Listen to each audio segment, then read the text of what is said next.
Thailand is #2 in the world when it comes to sugar exports and #3 in the world in sugarcane production. With Louisiana being the #1 sugarcane producer in the United States, it just made sense for Ag Leadership Class 16 to come and see how the Thai farmers grow sugarcane. This is a scene you will not find in Louisiana, a bright green sugarcane field with a mountain in the background. It's the landscape that greeted LSU Ag Leadership Class 16 as they traveled north from Bangkok, Thailand.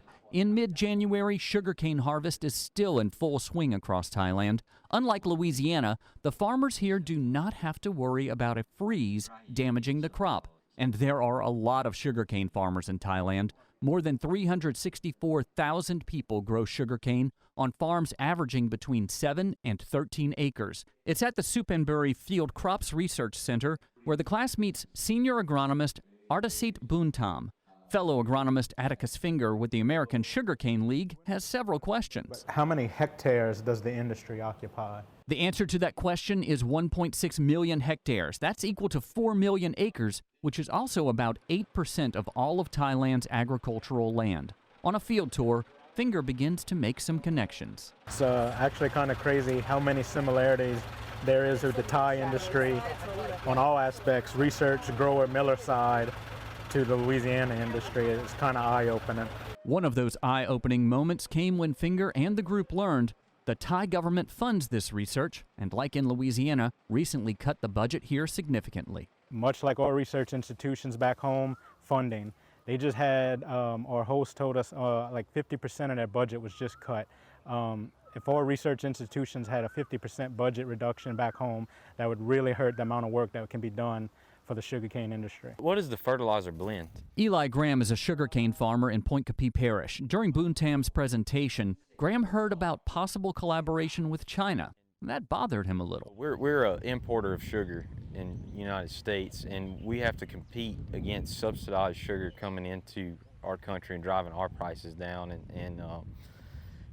China looks out for China. You know, they're not worried about us or anybody else, and you know, like I said, we deal with China so much in other commodities, you know, kind of need to keep them out of sugar.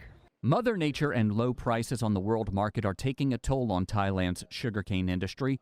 Buntam says the 2019 season saw the lowest amount of rainfall in 10 years. He predicts sugar production will be down 30% because of that drought. One group trying to overcome those losses is Kasset Thai International Sugar, better known as KTIS. Its mill north of Bangkok processes 55,000 tons of sugarcane every day. Here you see the trucks lined up outside the mill. The drivers can be sitting here for up to 24 hours waiting to dump the cane. At this meeting inside KTIS, Class 16 learns that the company provides full service to its farmers, from research to financing to sending out its fleet of 100 harvesters to cut cane for a fee. About half of Thailand's sugarcane is harvested by hand. Processing as much cane as KTIS does, the company must deal with a lot of waste. According to executives, KTIS uses the molasses to make 230,000 liters of ethanol every day. The bagasse is either burned to make electricity to sell back to the grid or is turned into paper products like tissue, paper plates, and biodegradable food containers. Custom weight. Out on one of the farms that feeds KTIS, Lafourche Sugar's general manager Ben LeBlanc talks about what impressed him. Multiple uses for the bagasse. Certainly things that we're trying to look at home, but they're actually putting it into practice over here where they're getting value-added products out of their bagasse and utilizing it for electrical production as well. The man responsible for many of the farming practices suggested by KTIS is Guido Arnakar, an Australian expat who came to Thailand 22 years ago. I know it sounds crazy. The moment I stepped off the plane and stepped on Thai soil, it was like I was coming home. There's a long story related to that, but we won't speak about it. I felt comfortable for the first time in my life. I felt comfortable in who I was. Before that, I wasn't relaxed, not thought of myself in the good way. Thailand has completely changed all that for me. Mr. Guido, as he's known to the Thai, changed a lot of what farmers do, from a strict irrigation schedule with waterings spaced 30 days apart to a blanket formula of dry fertilizer used at planting. We have a plan, and the plan is proven to be successful, but with so many farmers, it's so difficult to achieve the targets. That's not the case on this farm. Arnikar says the farmer, Mr. Tim, seen here on the right in the red cap, took the plan and ran with it. One visit, we changed him. We supported him for 1 year in the development, into following the plan.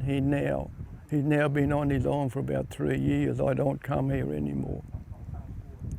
That's so amazing. Achievement and personal achievement is probably what attracts me to this, and pressure.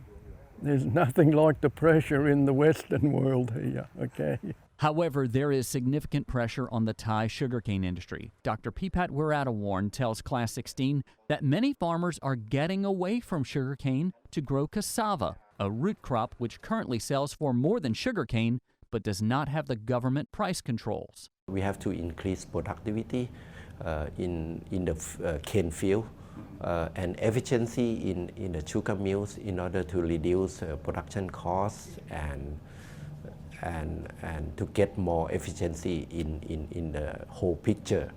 And more than that is you can see that sugar consumption globally is now reduced, and because of health conscious, and that's why Thai government and also Thai investor we would like to derive sugar more to other uses, like for bioenergy, for some biomedical, because actually if you can produce anything from fossil oil, you can also produce from plant as well.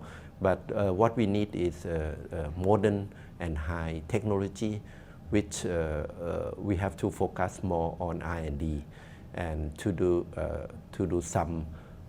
have some good partnership or better partnership around the world. We are at Wat Po, also known as the Temple of the Reclining Buddha. Now, the Reclining Buddha is one of the most iconic images from Thailand, 45 feet tall and 150 feet long, something Class 16 enjoyed seeing. Coming up after the break, we're going to have more sights and sounds from Thailand and Japan, so stay with us.